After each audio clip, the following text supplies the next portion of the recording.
Now what you're looking at right now is the new Osmo Pocket 4P. It features the 1-inch CMOS chip that has 17 stops of dynamic range with their new D-Log 2 color profile. It can also shoot 4K at 240 frames per second. The other cool thing is we have a dedicated 3 times optical zoom camera, which can also go up to 12 times reach capabilities with the digital zoom. So that means with those combinations of features, this is probably the most powerful pocket camera that you can get right now. We're going to see how it compares against the standard Pocket 4, take a look at the key differences and advantages as well as disadvantages, and determine if the Pocket 4P is right for you. Okay, so the first thing I want to talk about is the overall size difference between the Pocket 4P versus the standard Pocket 4. As you can see, they both look very similar in terms of the overall dimensions. In fact, they pretty much have the exact same housing when it comes to the display and control interface. Even the gimbal is pretty much identical except for some slight variations of the actual new dual camera system. But in terms of weight, you're looking at about 190 grams for the standard Pocket 4 and about 230 grams only for the new Pocket 4P, which is only a 40-gram difference. And honestly, that's not too big of a deal. Certainly, we have a little bit of a volume difference due to larger housing on the camera unit itself. But other than that, both cameras are super pocket friendly and quite portable. Beyond that, we have the same physical connectivity, a USB-C connection for high-speed transfer up to 800 megabits per second for wired data transfer speeds. You can also do fast charging with that USB-C connection. We do have a built-in storage on both units, about 103 internal capacity on the Pocket 4P versus about 107 capacity on the standard Pocket 4. A little bit of difference, but not much. Both, of course, however, have a micro SD card slot that you can expand the internal storage, but just the fact that they have a decent amount of internal storage on both cameras is definitely a nice thing, especially these days when storage costs are getting more and more expensive. Additionally, like the Pocket 4, we still have that attachment at the back of the gimbal for the fill light, which will get you decent lighting no matter what kind of situation you're in, and you have controls for changing the color temperature as well as the brightness for your specific situation. As far as the internal battery goes, you're looking at pretty much the same capacity, and it's unfortunately not user accessible. Furthermore, we still have Bluetooth and Wi-Fi integrated into both cameras, and you can use that to transfer data back and forth using the Mimo app, as well as control the entire camera system with your smartphone or iPad, anything that can run the DJI Mimo app, and allows you pretty much full control over the camera remotely. What's really cool though, if you get some of the creator bundles, DJI has actually come up with this new control interface called the Osmo Frame Tap, and this is a mini screen that combines the same joystick and record button found on the Pocket series, and you can pair this up with an Osmo Pocket camera and pretty much do your main framing remotely. You can also initiate the zoom functionality as well as control the different shooting modes. There are some limitations in terms of what you can and cannot do with this current firmware version of the Frame Tap. The latency on the live feed isn't too bad when you're just a few meters away. Obviously, it gets worse if you go further than 100 meters, but this is perfectly usable for those long distance zoom shots that you're going to be doing on the Pocket 4P. Beyond that, if you want to attach filters, you still have the option to attach NDs specifically made for the Pocket 4P, as well as black mist filters. Now moving forward, let's talk about the main feature why people would get the Pocket 4P, which is that dedicated zoom camera. It's a 60mm focal length, and it has an aperture of f1.8. You can also zoom in 6 times with lossless quality up to 4K resolution, and you can also zoom in a little bit further up to 12 times, which is certainly very usable from a utilitarian standpoint. The best quality is certainly in the optical to lossless range, so 3 to 6x zoom, which is very stable, especially if you're stationary and walking carefully and slowly. But if you start moving too vigorously, and especially when zoomed into the full range, it is going to get a little bit jarring at times. And even though the mechanical stabilization is great within that optical range, as soon as you start pushing it to 12 times and moving it a bit, you are not going to get the best footage. So it is important to remain pretty stationary when trying to film at far distances. Furthermore, we have the latest generation of the active track system for the Pocket 4P, and DJI has refined it so it works great with the zoom range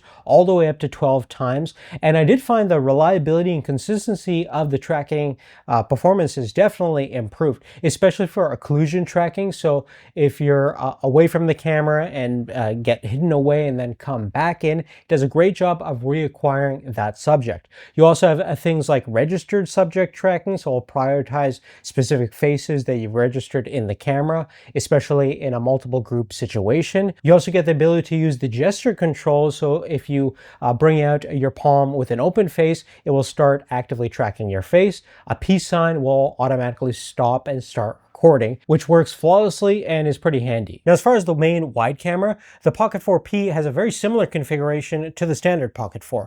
Both are utilizing a 1-inch CMOS chip with a 20mm f2 lens.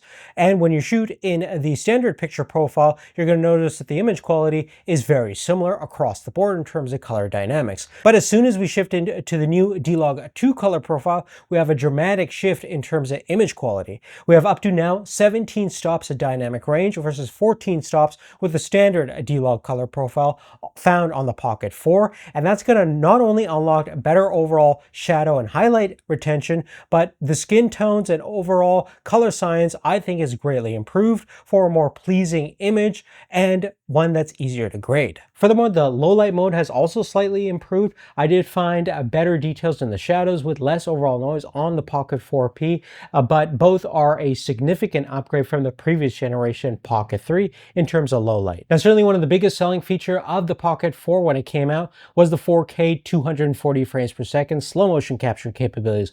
We parried the same overall capabilities on the main camera, but when you get into the zoom camera, it actually will limit you up to 200 frames per second in 4K, which is still pretty good, but you don't get the full 240 just for your assurance. And as far as the slow motion capturing capabilities, yes, there are now other cameras that can do 4K 240 within this kind of price bracket. None of them are mechanically stabilized, especially within this kind of form factor. So this is still a unique product nonetheless in the camera industry. Furthermore, as far as some of the other features, we do have a live photo capturing mode in here. So when you take a photo, you can enable a live photo capture similar to an iPhone. So it'll capture a second and a half before and after you take a shot, so you can find out the exact moment you want to take that shot with. You still have the 37 super resolution mode for your stills mode, and the same time-lapse, hyperlapse, and motion lapse capabilities as the standard Pocket 4, on top of being able to shoot a vertical video using the 3K crop. Furthermore, you still have the built-in glamour effects that will clean up skin blemishes and enhance your facial features, and you can go even further with different emojis using the DJI Mimo app, and you have the built-in film simulations that are inside both the Pocket 4 and the Pocket 4P, so you can get nostalgic nag and all those famous film sims straight in camera. Now, as far as the limitations go, DJI is kind of aiming to replace your dedicated camera with something like this. And some of the limitations of that is when you're attaching this to a tripod, slider, or whatever, you are going to need that 1/4-20 adapter that's going to add a little bit of bulkiness, since this doesn't have that built in. The other thing too, if you want to hook up a non-wireless microphone, although it's probably ideal to use a DJI wireless microphone, works flawlessly and it has a lot of benefits and optimizations. But if you want to use a standard 3.5mm headphone jack or a 3.5mm microphone connection for your audio, you're going to need to get some sort of adapter or something, because this doesn't have any of those connections. Understandably so, since DJI wants to integrate everything into their product line. And they don't sell wired microphones, but it's something to note. The other big thing is that we don't have an HDMI output. So if you want to output this to a monitor or something like that, rig it out, you are going to need to buy, again, some sort of adapter, since we don't have that natively installed. And obviously, the biggest limitation is no user accessible battery. It pretty much has the same battery capacity as the standard Pocket 4. And overall, the battery life is very similar. I didn't find a massive difference between between the two, which is great in terms of power efficiency. And certainly you can buy the fast charging unit that will speed up your charging process, and it charges pretty fast nonetheless. But if you're at a multi-day shoot, would be nice to have the ability to swap out those batteries, especially long term when the battery starts to die. Furthermore, we have some limitations in terms of the vertical shooting modes. So we still have that 3K crop. It doesn't rotate 90 degrees to get you uncropped vertical video. And that's kind of a bummer, but something that you're going to have to live with both of the new generation Pocket cameras. Beyond that, as far as the zoom limitations, you don't get 4K 240 frames per second. When you're using the zoom camera, it's limited to 4K 200 and only within the optical range of 3 times. And you don't have the ability to shoot D-Log 2 color profile on the zoom camera. That's reserved for the main wide camera, so that's kind of a limitation there. Last but not least, if you're trying to replace all your cameras with the Pocket 4P, one of the biggest limitations for me personally is the fact that when you're using a dedicated camera like what we're using right now, a Sony full frame, is you have the ability to swap out lenses, and obviously you have that full frame imaging sensor, which is going to give you the advantage of separating your subject from your background, getting that bokeh effect, which is very filmic, obviously. And certainly a 1-inch imaging sensor is large, but it's not as large as obviously APS-C or full frame. So DJI obviously has their fully mechanically stabilized Ronin 4D camera system, which is designed for professionals. And obviously the jump from that camera to this camera is quite a big leap. Would be really cool to have like an APS-C or even a full frame system that is mechanically stabilized, that's somewhat portable and affordable. So something in between would be really cool to have. And certainly that's the biggest thing from me replacing all my cameras with something like this. And given the fact that it's so portable, so flexible and convenient, it is a really compelling proposition for a lot of people out there that want to simplify their setup. Now, as far as pricing goes, I was actually pleasantly surprised that it was only going to be $619 for the standard combo for the Pocket 4P. And if you want to get the vlogging combo, that's about $699. So not a big price difference from the standard Pocket 4, which is great for people looking into an affordable camera system that has that zoom capability and that dynamic range and the slow motion. So certainly very competitive. I would love to know what you guys think of the Pocket 4P. Would you get it over the standard Pocket 4? For me personally, I really like the convenience and the portable size of the Pocket 4, and I don't really use zoom ranges too much, certainly on a pocket camera. So I personally like the Pocket 4, especially as an everyday do anything, take with you anywhere camera. But the Pocket 4P is definitely a great, compelling alternative. Love to know what you guys think in the comment section down below. I want to give a huge shout out to DJI for making this content possible, for giving us the opportunity to test out the Pocket 4P, and love to get their continuing support. And I want to thank you guys so much for watching. Make sure you're liked and subscribed to